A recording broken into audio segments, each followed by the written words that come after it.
There is some big questions that kept nagging me as I was testing the iPhone 16 Pro Max. Does the larger screen make it compelling or too big? Is the new camera control a game changer or a gimmick? How well do the Apple Intelligence features actually work? If the iPhone 16 Pro Max has the best iPhone battery life ever, how long does it last?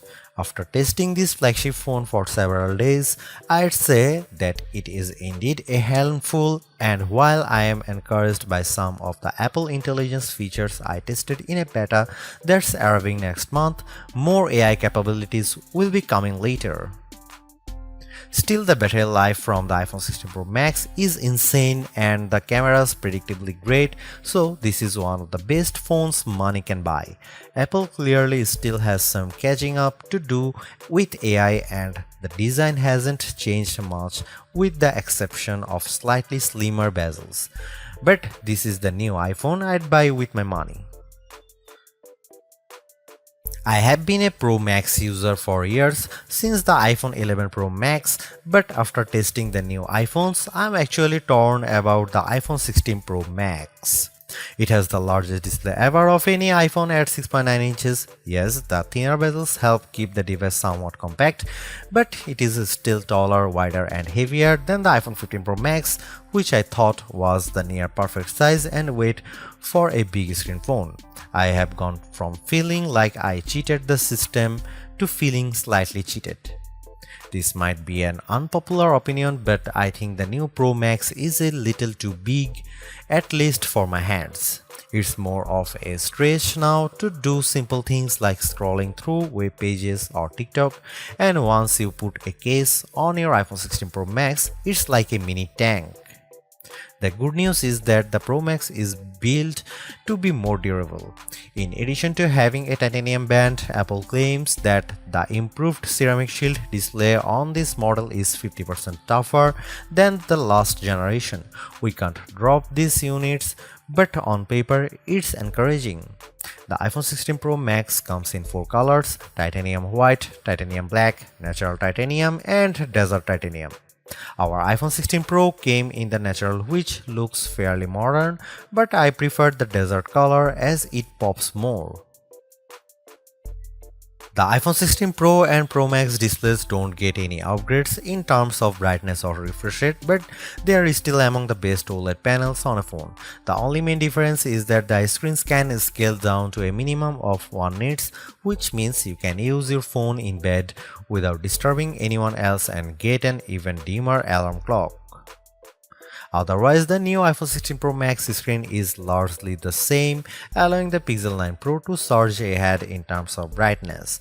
We measured a max of about 1500 nits for the iPhone 16 Pro Max, while the Pixel 9 Pro XL hit more than 2300 nits. Outside in direct sunlight, the iPhone 16 Pro and Pro Max were both dimmer than the Pixel 9 Pro XL, though Google's phone dimmed faster over time in response to the heat. Other than the display size, the biggest design change to the iPhone Pro Max is the addition of the camera control button. This recessed capacitive button on the right side uses haptic to give you feedback, and it launches you straight into the camera. No more having to fumble for the on-screen camera shortcut, and you can now use the action button for another shortcut. This thing is pretty easy to use in both portrait and landscape mode. So what can you do with camera control? A lot, actually. A quick press snaps a photo and a long press starts recording a video, but I'm not a fan of the fact that the video stops when you take your finger off the button. You can also slide your finger across the button to zoom in and out, which is pretty smooth. Not as smooth is the double soft press, which launches a sub-menu of various options, from tweaking the depth and exposure to toggling between multiple photographic styles. Camera control works well, but applying just the right amount of pressure and remembering what a single press and double press do takes practice. I also wouldn't recommend taking macro shots with the camera control, as it shook the camera when I got super close to a subject. The iPhone 16 Pro Max gets a bunch of camera upgrades, starting with a new 48 megapixel fusion camera for the main shooter that's designed to read data faster. The result should be zero shutter lag and faster focus.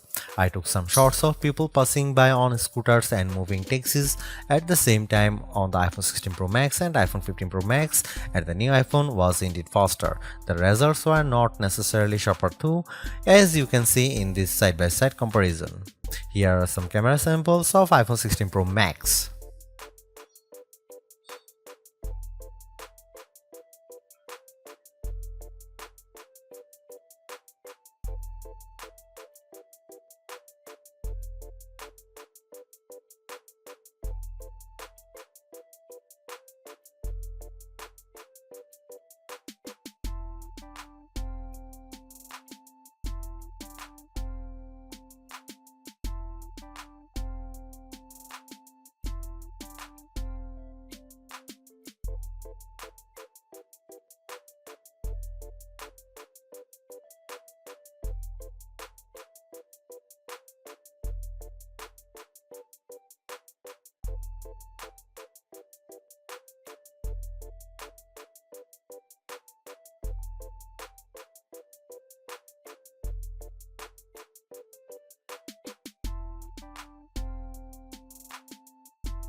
The iPhone 16 Pro Max's video gets an upgrade with 4K video capture up to 120 frames per second, and there's some pretty neat things you can do with that footage.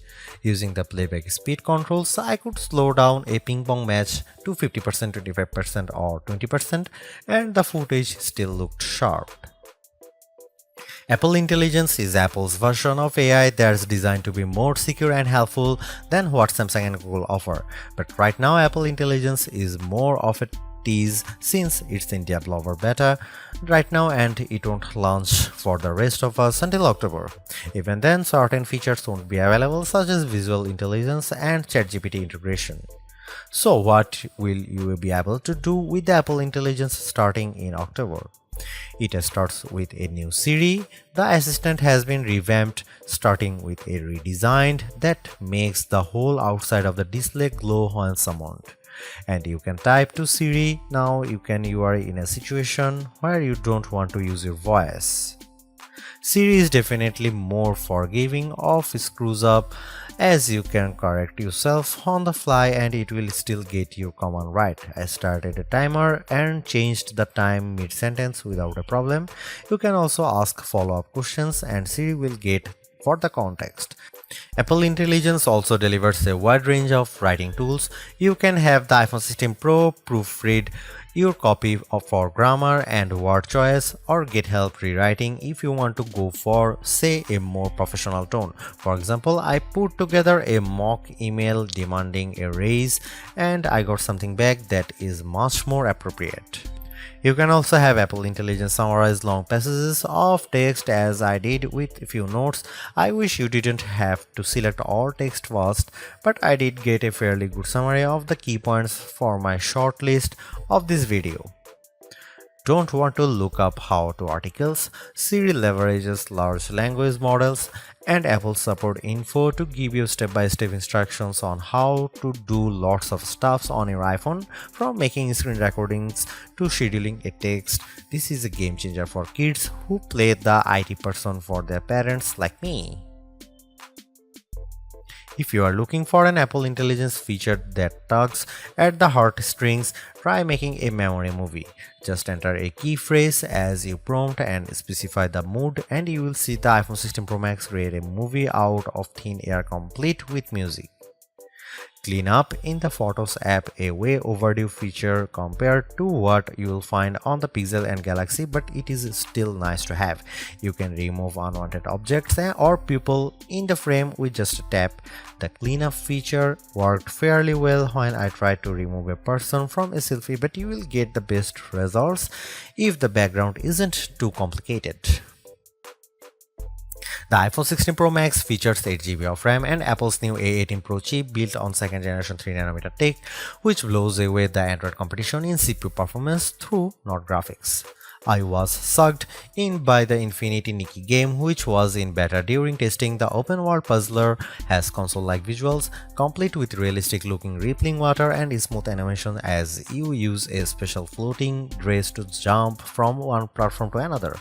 On Geekbench, which measures overall performance, the new iPhones are nearly 50% faster than the Galaxy S24 Ultra Snapdragon 8 Gen 3 chip on single core and 15% higher on multi-core performance. The latest Tensor G4 Pixel phones aren't in the same league.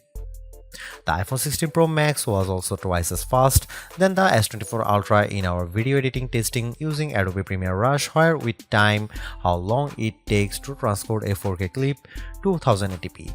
The new Pro phones also shave off a few seconds versus the iPhone 15 Pro's time. So what about graphics? The iPhone 16 Pro Max packs a 6-core GPU compared to 5 cores for the regular iPhone 16 series, and Apple claims that it's up to 20% faster than the iPhone 15 Pro's A70 chip. On the 3D Mark Solar Bay graphics test, which has support for ray tracing, the iPhone 16 Pro was 22% faster than the iPhone 15 Pro. However, that's still 18% behind the Galaxy S24 Ultra, which also delivered higher frame rates on the test.